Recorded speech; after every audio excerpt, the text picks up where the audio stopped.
Hello and welcome. Today's podcast concerns a vaudevillian villain who has vowed to vanquish the venal and virulent vermin, vanguarding vice and vouchsafing the violently vicious and voracious violation of volition, which, in everyday language, means overthrowing a corrupt totalitarian government. This is, of course, V for Vendetta. I'm joined by Carl, and together we're going to unmask this verbose and vexatious villain. We will begin by discussing the film, with which most viewers are, I dare say, familiar.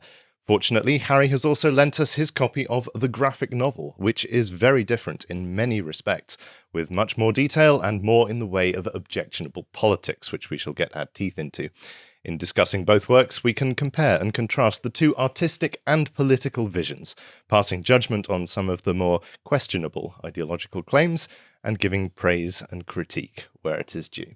So you've seen the film as well. I've seen the film, and I had a flip through the graphic novel yesterday. I didn't read it in depth, so I can't comment on that. Can I just say that was an amazing intro? Thank you very much. It was fantastic, thematic, brilliantly delivered. It was very, very good. I've seen the film, and obviously I'm a fan of the film because the film. Who directed the film? So it's actually the Wachowskis, but also James McTeigue. Right, because the film itself is very well put together. It's a compelling story. The characters are very clear and distinct, and there are some wonderful parts in it that bring the thing to life. And you can feel yourself being ground under the heel of a corrupt government and totalitarian government, and you are easily sucked into the resistance to this. And Definitely. Is a very charismatic character. It's Hugo Weaving. That's the right, voice. yes. Fantastic choice for the. He was brought onto the production again by the Wachowskis because, of course, he had a prominent role in The Matrix. Yes, but he also suits the role. You know, his delivery is fantastic because he's obviously a classically trained actor, isn't he? And so after reading through the comic, I was quite surprised with how much I appreciated Natalie Portman's performance as well. Yes. Because I thought that Evie in the comic was actually a very thin character. She certainly starts off that way. She's sort of a 16-year-old blank slate, isn't Yeah, and so I thought Natalie Portman actually did a really good job there. And so, overall, I'm a very big fan of the film. Not a great fan of the politics of the film, but then I don't live under a fascist state. Maybe it would be different if I did. Now, I think it's fair to say that the more people who get involved in a creative production, the more the work separates itself from the views of the people who make it. So in the comic, I very much got the feeling there was a single and clear artistic vision put forward by the author and the illustrator. But when you look at the film, there's all of these different actors, the directors, and then they're going off this substrate that has been built by the comic book illustrators. And it feels like the production is much more than the sum of its parts in that sense. I think that actually compares quite nicely with Starship Troopers. So, as I understand it, Paul Verhoeven didn't even read the book. Yes, and Paul Verhoeven also kind of despised the source material. Right. So, I mean, I imagine that the people who made V for Vendetta approached it, by reading the source material and with much more charity. I think so, but I also do believe that the Starship Troopers film is, if it was an attempt to wreck it or produce something bad, then it spectacularly failed. It's an accidental masterpiece. Right. Yeah. Right. And I think those things are rare and precious in the film literature. And I do feel that the film is a slight departure from Moore's original vision, and probably a self-conscious one, as you say, a bit more charitable. We'll see this when we get into the anarcho-nihilism of the comic. Yes. I don't think it's very nihilistic, the film. No, it's optimistic. You know, a tyrannical government can be overthrown. You know, justice and order can be restored. You know, decency can be the outcome of all of this. The villains can get their comeuppance. Whereas the comic, as I understand it, from just having a flip through, is a lot more bleak, isn't it? Oh, yes. Yeah. And one of the big differences there is in the setting, I think, which is that it is a time of massive resource scarcity in the comic, whereas so you have underground gangs, you have, for example, the main character starts by prostituting herself, presumably for food, and that's not the case in the films. In the films, everyone seems to live very comfortable, middle-class lives with all the mod cons. In fact, when you see the average family in their... And it feels very much... When was the film made? 2005. Right, because it feels like a very 2005 sort of modern family at the time. You know, they're well-fed, they're sat in a comfortable home on their sofas, being indoctrinated by their televisions. And that's definitely not happening in our country now. No. And it feels that there's no particular problem with resources. I think that's a big change. We'll discuss that more in the comic book section. So V himself, would you say he is a likable character? He's very charming and charismatic. And if you like that sort of thing, which a lot of people do, those are good qualities. They're definitely virtues. So yes, I would say he's a likable character, and he's also sympathetic in a way because he has been harshly mistreated, and so I do think he is sympathetic, and I think it's easy to want him to win. Is he honest? No, and he also tortures, and he also murders, but he's got a good cause, which is the argument for him. See, I would argue that V, although yes, he does torture and he does murder, I would argue he is honest. It seems that now perhaps you could say that he's thrown together with Evie precisely to get the honest side out of him, but I don't greatly get the impression, apart from, of course, the torture montage, that when he goes off on his ideological rambles, he is at all putting on a performance. I mean, he does deceive her multiple times, though, doesn't he? Oh, yes. And so, I mean, again, it's all he's doing it for a strategy. He's got a goal he's trying to achieve, and so this excuses, I would assume, from his perspective, why it's okay for him to do these things. But I mean, ultimately, those things are bad in and of themselves. So yes, I'm not sure. Yeah, no, how innocent I would I'm not consider apologising for torture, by the way. I just want to make that pretty clear. Especially as Evie didn't do anything to deserve it. Yeah, she wasn't a villain. That now it's obviously in the film it's one grim montage and then you move on with the rest of the film, so it doesn't take that much time. It's weirdly out of place, actually, isn't it? You know, but sorry. No, you're quite right, but it shortens the amount of time that actually occupies in your experience of the film. But it's implied to take place over a long period of time, actually. Right, okay. And that's a prolonged period where he's taken someone who he, as we'll see later, evidently has some kind of affection for and a connection to, probably his closest friend in the world at this point. Probably his only friend in the world. And tortured them until they believe his worldview. And there's a lovely clip there, by the way, where she, after her torture, is released, and she has this argument with V, and then she steps out into the rain, and this is her awakening, and it's contrasted beautifully in the film with images from V's awakening. Now, V escaped from a medical facility, he was a test subject, classic superhero backstory. And his baptism of fire is literally that. When he breaks out, he's standing there making the... Yeah, you are good point about the length of time as well that he's torturing her for, because in the comic she looks a lot more emaciated and a lot more rough than did Natalie Portman in the film.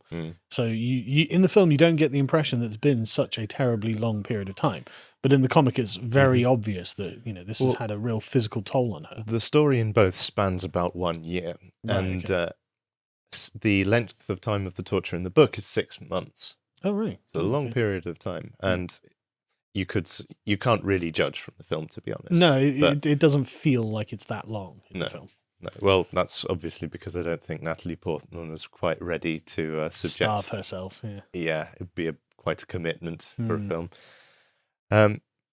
So another thing I noticed with V is that there is this constant theme that there is nothing behind the mask, and they never take the mask off. You never actually properly see Hugo Weaving's face. Now, what do you make of that? Right. Well, there are a couple of things. One, because of his baptism of fire, as you put it, you know that he's going to be a hideously deformed and you see his hands covered in burns. Exactly. So you know that that's in his entire body, and so you know his face is going to be very ugly and scarred. And so you don't need to take off the mask. You can just infer that. That's so, and he is obviously he loves Evie in the film, so he doesn't want to show her this this scarring. But also there's the unnecessary fulfilling of the kind of desire to see behind the mask that I'm glad they didn't do. And they do this in a lot of films. Like the classic example is the modern Jaws film, I would bring Well, the one that springs to my mind is filling in details that just don't need to be filled in, where the mystery is more interesting than the story. The midichlorian effect. The midichlorians. Or I was thinking how Han Solo got his name. Did you see the new Star Wars, the Han Solo film? No. Right. Well, he was just... Well, to be honest, okay, that entire film to me is an example of what you say. No one is out there saying, oh, I agree. What was Han Solo before he was a hotshot pilot? Exactly. No one cares. Right. But, and this is... Sorry, I'm going that's off on all right, one sorry, now. go on. But this is like the whole genre in American television. This obsession with like young so-and-so, young Wednesday Addams, young Sheldon Cooper. And it's just a shameless cash-in. Like, no one wants to see that. Yeah.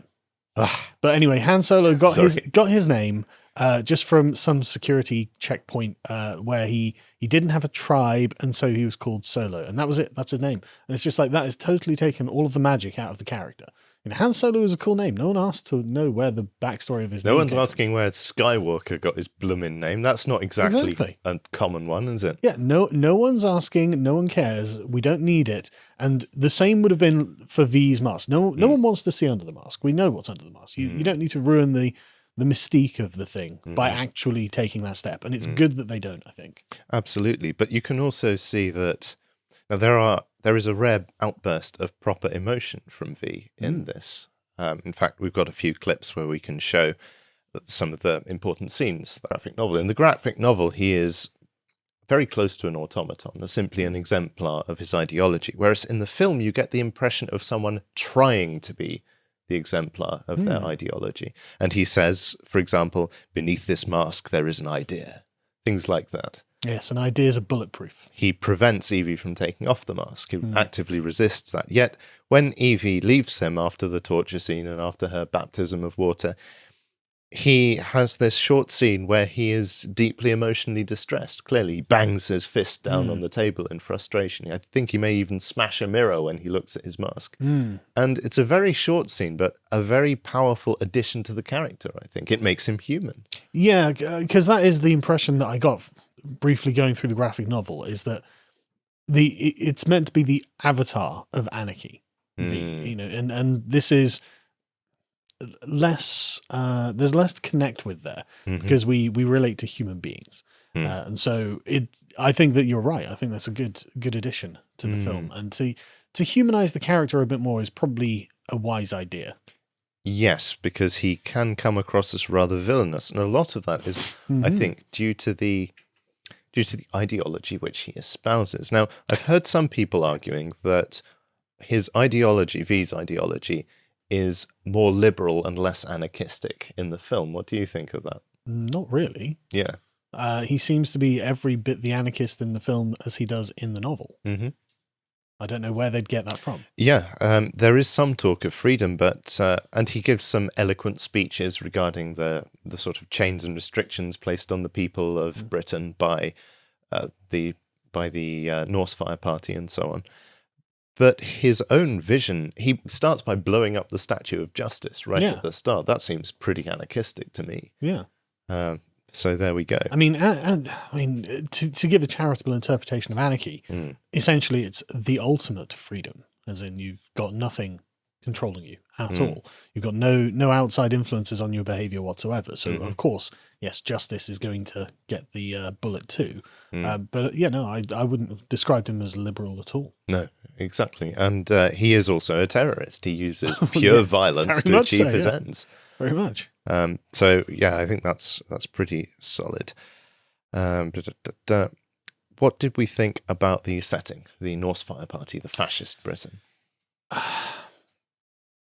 I found this to be a bit jarring because I mean, this was written in the 80s, right? Yes, 81 to 88. Yeah, so it's not, if this was written in the 19th century or something, then maybe it would have made a little more sense about racial purity because that was the common ideology of the time. But I mean, the main distinguishing factor between the fascists and the Nazis is a lack of racial ideology within fascism. And Mussolini is famously quoted as saying, race is a feeling, not a reality. And of course, if you're an Italian, you're going to have to argue that because Italy's a hodgepodge of different races all over the place. But then Britain isn't that much different. I mean, I don't think You would have to have quite an extreme interpretation of purity to try and separate the Anglo-Saxons from the Celts in the intermixing of Britain. And it's long known that there's obviously been, over 1,000 years worth of intermixing.